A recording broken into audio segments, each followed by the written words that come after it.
একটা ভয়াবহ সময়ের দিকে আমরা এগোচ্ছি, যেটা বাংলাদেশের অধিকাংশ মানুষ, শিক্ষিত বুদ্ধিজীবীরাও বুঝতে পারছেন। তারা মনে করছে সব ঠিকই আছে, হাসিনা চলে গেছে, এখন মূল দ্বন্দ্ব যেন বিএনপি আর আওয়ামী লীগের ভেতরে, আর আওয়ামী লীগকে নিষিদ্ধ করা হবে কি হবে না, নির্বাচন হবে না সংস্কার হবে, এটা নিয়ে এটাই যেন বাংলাদেশের এখন প্রধান সমস্যা। আসল সমস্যা কিন্তু অন্যটা। বাংলাদেশের সার্বভৌমত্ব মানে কাপড় দিয়ে টান দিয়েছে। বাংলাদেশকে এখন বিবস্ত্র করে রাস্তায় ফেলার পরিকল্পনা করা হচ্ছে এবং ইউনূস সরকার হাতের উপর হাত দিয়ে বসে আছে। এতদিন আমরা ইউনূস সরকার সম্পর্কে আমি অন্তত আশাবাদী ছিলাম। আমি তো বলেছি যে আরো ৫-৭ বছর ১০ বছর থাকা উচিত, কিন্তু এখন যে পরিস্থিতি, যেটাকে বলে যে devil and the deep sea, একদিকে শয়তান আর একদিকে গভীর সমুদ্র, বাংলাদেশ কোন দিকে যাবে? কোনো বিরোধী দল, সুসংহত দল নাই, আর ওইদিকে ইউনূস সরকারও একটা মানে সমুদ্রই বলবো নাকি দানব বলবো আমাদের মাথার উপর বসে আছে। অবস্থা এত খারাপ। আমি আজকের অবস্থার জন্য একটু আশার উদ্দীপনা জাগানোর জন্য বিখ্যাত উর্দু কবি ফয়েজ আহমদ ফয়েজের একটা কবিতার একটা অংশ আপনাদের পড়ে শোনাচ্ছি ইন ট্রান্সলেশন। উনি 1956 সালে এই কবিতাটা লিখেছিলেন, ইয়ে ফসল উম্মিদো কি হামদম, এই ফসল আমাদের আশার সঙ্গী। আমাদের যে পরের ভেতর সুপ্ত আশা আকাঙ্ক্ষা রয়েছে, সেই আশার প্রতিনিধিত্ব করে এই ফসল। একজন কৃষকের কথা। উনি বলছেন, যে ফসল উম্মিদোं की हमदम इस बार भी गारत जाएगी, এই ফসল হচ্ছে আমাদের আশার সহচর। এবারও বোধহয় এই ফসল ধ্বংস হয়ে যাবে। সব মেহনত সুবহ শামো কি আবকে ভি আকারাত জায়েগি, সকাল সন্ধ্যার সমস্ত মেহনত এবারও নষ্ট হয়ে যাবে, আমাদের ফসল নষ্ট হয়ে যাবে। खेती के कोनों खुदरों में फिर अपने लहू की खाद भरो, এই ক্ষেতের কোনায় কোনায় নিজের রক্ত দিয়ে সার দাও।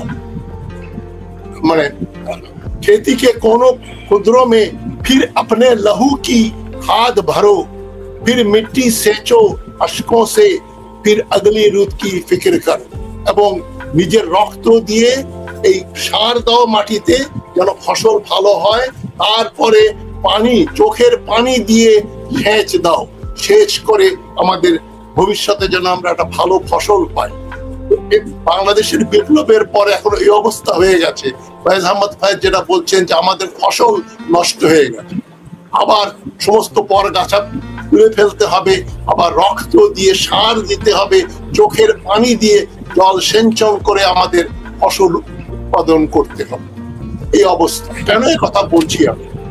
আমি 4 ঘন্টা আগে একটা অনুষ্ঠান করেছি, যারা দেখেছেন তারা জানেন যে বাংলাদেশ সামরিক সেনাবাহিনীর এজি's অফিস, যেখান থেকে অডিটর জেনারেল অফিস থেকে যত কিছু, অ্যাডজুটেন্ট জেনারেল অফিস থেকে যে নির্দেশনাগুলো আসে, সেখান থেকে একটা চিঠি এসছে 27শে এপ্রিল এই বছরে।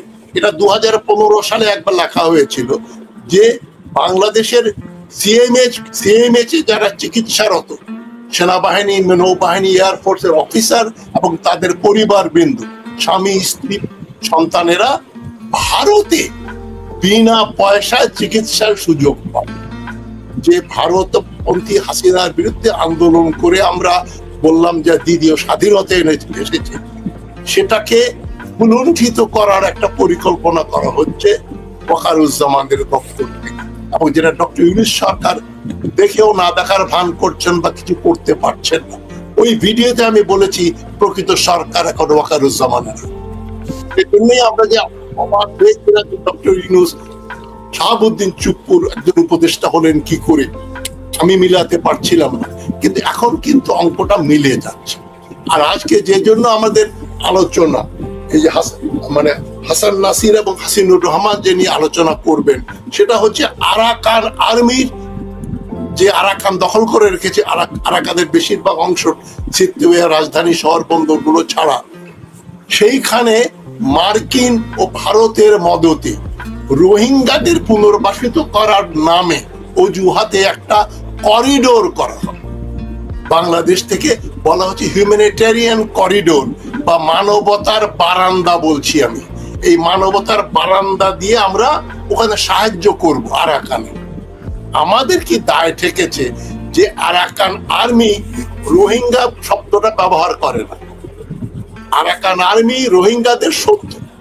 সেইখানে আরাকান আর্মিকে সাহায্য করে তাদের সহায়তা নিয়ে বাংলাদেশের 3টা ডিভিশন নাকি ওখানে যাবে, আর্মির ডিভিশন 10, 17 and 24, যেটা নিয়ে অনেকে বলছেন খুবই এরা অভিজ্ঞ, এরা ইন্টারন্যাশনাল পিস কিপিং এ ভালো রোল প্লে করেছে, এরা যাবে।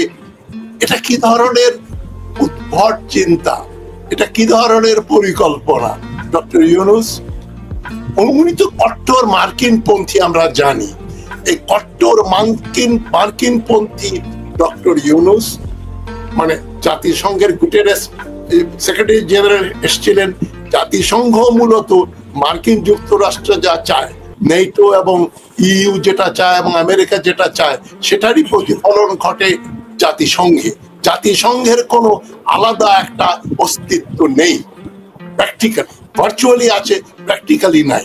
সুতরাং গুটেরাস বলেন আর জো বাইডেন বলেন আর এই মানে এখনকার যে প্রেসিডেন্ট, মানে যত মার্কিন প্রশাসন পুরোটাই একটা রিয়াকশনারি রাইটিস্ট যুদ্ধদেহী একটা প্রশাসন। সুতরাং এদের পরিকল্পনা হচ্ছে আরাকানে মার্কিন যুক্তরাষ্ট্রের জন্য একটা ঘাঁটি তৈরি করা, এবং বাংলাদেশ সেখানে সৈন্য, রসদ, অস্ত্র পাঠাবে এবং এই অঞ্চলটা একটা যুদ্ধক্ষেত্র হবে। ফলে চীন খুব নিশ্চুপ বসে থেকে এটা উপভোগ করবে না, এটা বলার অপেক্ষা রাখে। মানে চীনকে রোখার জন্য এটা করা হচ্ছে, চীন যেন বঙ্গোপসাগরে না আসে। এখন নিজের নাক কেটে পরের যাত্রা ভঙ্গ করতে এখন বাংলাদেশ নেমেছে মাঠে। এখন ডক্টর ইউনূস সরকার এই কাজটা করছেন এবং এটা অনেকেই জানতে পারছেন না, জানেন না কেন করছেন, এবং অনেকে মনে করে খুব ভালো হবে, আরাকান আর্মির সঙ্গে মিলে আমরা একটা আরাকান আমরা দখল করব। আরাকান তো দখল করতে পারবেন না, আরাকান মার্কিনীদের হাতে থাকবে, যুদ্ধ হবে চীনের সঙ্গে, বাংলাদেশ হবে রণক্ষেত্র, এবং এখানে একটা খ্রিস্টান রাজ্য বানাবে তারা, মিয়ানমার, বাংলাদেশ এবং মিজোরাম দিয়ে। তো এই ব্যাপারটা ঘটতে যাচ্ছে, সেখানে আমরা চুপচাপ বসে থাকতে পারি না। কোনো জায়গায় যা চিন্তা করছি, মার্কিনেরা যদি আসে, তারা বলবে তোমাদের ওই চাইনিজ মেড অ্যামুনিশন আর্মস দরকার নাই, we replenish or we bring our own troops. তারা ওখানে 2-3 ডিভিশন মার্কিন মেরিন বা আর্মি আনলো, ওদের এয়ারফোর্সটা মেইন। এখনকার যুদ্ধে air force plays the most important role. Infantry অকুপেশনের জন্য লাগে, ডিস্ট্রাকশনের জন্য এয়ারফোর্স। তো ওদের বিরাট এয়ারফোর্স রয়েছে, 7th ফ্লিট নিয়ে আসবে, ওখান থেকে তারা বম্বিং করবে। ব্যাপারটা হচ্ছে আমাদের ট্রুপস কয়জন গেল আর না গেল, দ্যাটস ভেরি ইনসিগনিফিকেন্ট। ধরে নেন আমাদের ট্রুপস ওখানে গেল না, it's a blessing in disguise. China হয়তো বলতে পারবে যে তার বাংলাদেশ তো সৈন্য পাঠায় নাই, that will be blessing in disguise. কিন্তু এইখানে যে মার্কিনীরা ঢুকে পড়বে ভিয়েতনামের মতো বা আফগানিস্তানের মতো বা ইরাকের মতো, এটা ভিয়েতনাম তো স্বাধীন হয়ে উন্নত হয়ে গেছে, আফগানিস্তান শেষ হয়ে গেছে, ইরাকও শেষ করে দিয়েছে আমেরিকা, ইনফ্রাস্ট্রাকচার সবকিছু। আমরা কি সেটা চাই যে বাংলাদেশের চট্টগ্রামের একটা পার্বত্য চট্টগ্রামের একটা অংশ একটা খ্রিস্টান রাষ্ট্রের অংশ হয়ে যাক, এবং এইখানে মার্কিন সেনারা কক্সবাজারে এবং চট্টগ্রামে তারা এসে আমাদের মেয়েদেরকে প্রস্টিটিউট বানিয়ে দিক, থাইল্যান্ডের মতো, যেটা ভিয়েতনাম যুদ্ধের মতো সময় হয়েছিল, এবং মার্কিন একটা ঘাঁটি হয়ে যাব আমরা, একটা রেড স্টার। চায়নার জন্য বা রাশিয়ার জন্য এটা একটা রেড স্টার টার্গেট হয়ে থাকবে। এইটাই হচ্ছে ডক্টর ইউনূসের এত এত কথা, এত কাজের ফসল।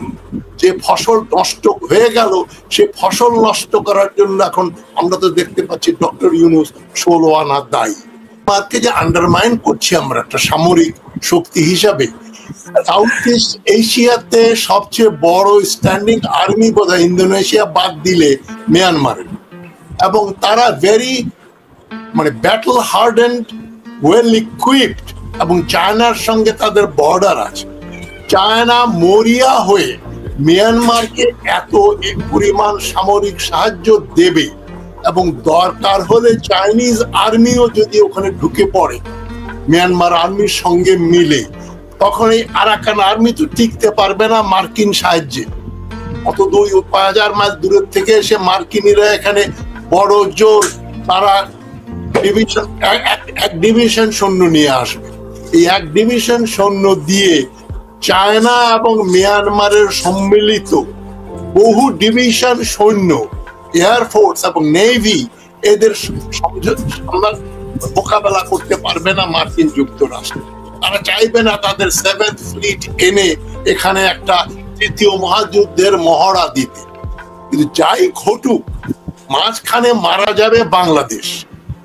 আর আপনি যেটা বললেন, মানে কর্নেল হাসিনুর রহমান যেটা বললেন যে এখানে একটা বোমা পড়বে, এখানে একটা মিসাইল পড়বে, একটা বোমা পড়বে, আমি তো মনে করি হাজার হাজার বোমা পড়বে, এমন ভাবে পড়বে যে একেবারে ধ্বংস হয়ে যাবে চট্টগ্রাম বন্দর এবং কাপ্তাই প্রজেক্ট বলেন আর কর্ণফুলী পেপার মিল বলেন, যা কিছু ইনফ্রাস্ট্রাকচার আছে চট্টগ্রামে এবং পার্বত্য চট্টগ্রামে, সবকিছু 2-3 মাসের ভেতরেই ধ্বংস হয়ে যাবে। এবং এটা রিবিল্ড করতে আমাদের হয়তো আরো $50 বিলিয়ন বা তার বেশি খরচ করতে হবে। সে টাকা কোত্থেকে আসবে এবং আমরা কার জন্য করব? আপনি ভিয়েতনামের দিকে দেখেন, ইরাকের দিকে তাকিয়ে দেখেন, ইরাকের যে ইনফ্রাস্ট্রাকচার নষ্ট হয়েছে, এটার জন্য তো মার্কিন যুক্তরাষ্ট্র বলে যে আমরা, আমাদের দায়িত্ব ছিল, আমরা উড্ড করে চলে এসেছি, এখন তোমরা বোঝো কি।